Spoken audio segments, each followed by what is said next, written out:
Selamat datang di channel Jendela Sains. Di video ini kita akan membahas aplikasi integral part yang ke-6, yaitu tentang surplus produsen dan surplus konsumen. Simak terus video ini sampai akhir. Kita ke aplikasi integral berikutnya, yaitu surplus produsen dan surplus konsumen.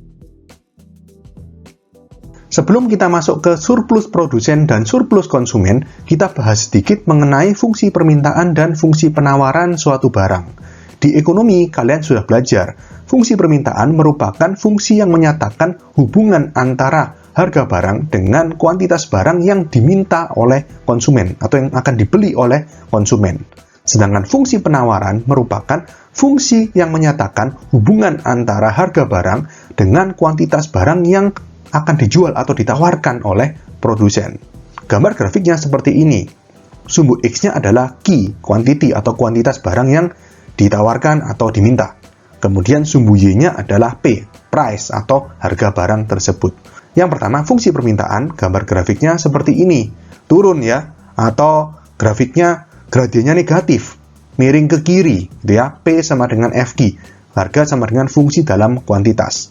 Kalau kalian lihat di sini, miring ke kiri, itu mengandung arti bahwa kalau misalkan harganya semakin turun, P-nya turun, maka Q-nya naik. Atau harga semakin murah, maka konsumen akan membeli lebih banyak. Diborong gitu barangnya, karena harganya murah. Dan sebaliknya, kalau P-nya naik, harganya tambah mahal, berarti Q-nya turun. Atau artinya konsumen enggan untuk membeli barang. Belinya nggak usah banyak-banyak. Kuantitas barang yang diminta akan berkurang. Jadi antara P dan Q pada fungsi permintaan itu berkebalikan. P turun, Q naik, P naik, Q-nya turun. Oke, berikutnya sekarang fungsi penawaran. Kita lihat dari sudut pandang produsen atau penjual. Gambar grafiknya seperti ini. Yang warna biru ini sama, P sama dengan FQ, cuma ini yang fungsi penawaran. Nah, bedanya adalah kalau kalian lihat di sini gradiennya positif. Ya kan, antara P dan Q ini berbanding lurus. Kalau harga naik, harga semakin mahal, maka produsen justru akan semakin gencar menjual barangnya, karena tujuan produsen adalah mendapatkan keuntungan sebesar-besarnya. Dan sebaliknya, kalau harga turun, maka produsen enggan untuk menjual barang. Jual barangnya nggak usah banyak-banyak, karena keuntungannya sedikit. Gitu kan ya? Makanya di sini, kalau fungsi penawaran, P naik, Q naik, P turun, Q juga turun. Oke? Antara fungsi penawaran dan fungsi permintaan ini bertemu atau berpotongan di suatu titik yang kita sebut dengan titik keseimbangan. Oke, biasanya transaksi jual beli terjadi pada titik keseimbangan ini. Nah, kalau secara matematis kita lihat koordinat dari titik keseimbangan ini, absis sama ordinatnya gini. Absisnya berarti dari titik ini kita tarik garis putus-putus ke bawah ke sumbu X atau ke Q. Kita sebut dengan QE. QE ini quantity equilibrium. Jadi artinya banyaknya atau kuantitas barang yang dijual pada titik keseimbangan. Kemudian kita tarik garis putus-putus ke kiri, ini ordinatnya, yaitu PE, price equilibrium, atau tingkat harga pada titik keseimbangan. Oke, sekarang kita masuk ke surplus produsen. Surplus produsen merupakan keuntungan yang diperoleh produsen karena memperoleh harga lebih tinggi daripada harga produsen bersedia untuk menjual. Maksudnya gimana? Gini, saya terangkan pakai angka aja ya. Jadi di sini misalkan nih, QE-nya itu 10, PE-nya itu 50. Artinya pada saat transaksi ini terjadi, pada titik equilibrium misalkan, itu kuantitas barang yang terjual sebanyak 10 unit. Sedangkan harganya terjual dengan harga 50 per unitnya. Jadi total transaksinya adalah 500, 50 kali 10 gitu kan ya. Nah sekarang gini, kita lihat, kita fokus ke garis yang warna biru ini. Garis warna biru ini kan naik ya. Jadi kalau ini QE 10, PE 50, kalau misalkan nih, saya kasih satu titik di sini misalkan. Ini QE-nya misalkan 4. PE-nya pasti lebih kecil dari 50, misalkan 25. Artinya apa ini? Titik ini. Artinya pada saat harganya itu 25, maka penjual atau produsen hanya bersedia menjual sebanyak 4 unit. Tapi kenyataannya di sini, karena terjual 10 unit, dan ke 10-10-nya ini dapat dijual dengan harga 50, maka produsen bisa kita katakan mendapatkan keuntungan. Keuntungannya di mana? Ya ini berarti daerah yang bentuknya seperti segitiga ini. Karena pada daerah ini sebenarnya gini, penjual kan mendapatkan harga di PE yang 50 ini. Tapi sebenarnya kalau misalkan QE-nya ini kurang dari 10, maka produsen ekspektasinya nggak sampai 50. Buktinya di sini kalau misalkan cuma 4 unit, ekspektasi produsen hanya terjual dengan harga 25. Tapi ternyata harganya yang kejual 50. Karena yang kejual 10 unit. Ke 10 unit itu semuanya terjual dengan harga 50. Berarti daerah ini yang bentuknya seperti segitiga, ini kita sebut dengan SP atau surplus produsen. Keuntungan yang diperoleh produsen karena memperoleh harga. Jadi harga jualnya lebih tinggi daripada ekspektasi harga produsen itu bersedia untuk menjual. Oke? Nah, lalu secara matematis, SP bisa kita hitung pakai rumus luas daerah. Kita lihat di sini. SP ini kan daerah yang dibatasi oleh batas kirinya berarti sumbu Y atau 0. Batas kanannya QE, berarti integral kiri kanan kan, 0 sampai QE. Lalu atas min bawah. Atasnya apa? Atasnya ini berarti PE. Bawahnya min P. P ini apa? P ini sama dengan FQ yang fungsi penawaran. DQ, karena kan DX harusnya ya. Tapi karena di sini sumbu X itu Q, kuantitas, ya sudah berarti DQ. Sehingga rumus surplus produsen adalah SP sama dengan integral 0 sampai QE dalam kurung PE min P DQ. Perlu diperhatikan di sini, P ini adalah fungsi penawaran. Jangan sampai ketukar sama fungsi permintaan. Oke, berikutnya. Surplus konsumen merupakan keuntungan yang diperoleh konsumen karena membayar harga lebih rendah daripada harga konsumen bersedia untuk membeli. Berarti sebaliknya, kalau misalkan gini nih, tadi misalkan Q-nya 4, maka P-nya lebih dari 50. Tapi ternyata ketika transaksi ini terjadi pada titik keseimbangan, konsumen membeli 10 unit barang dengan harga 50.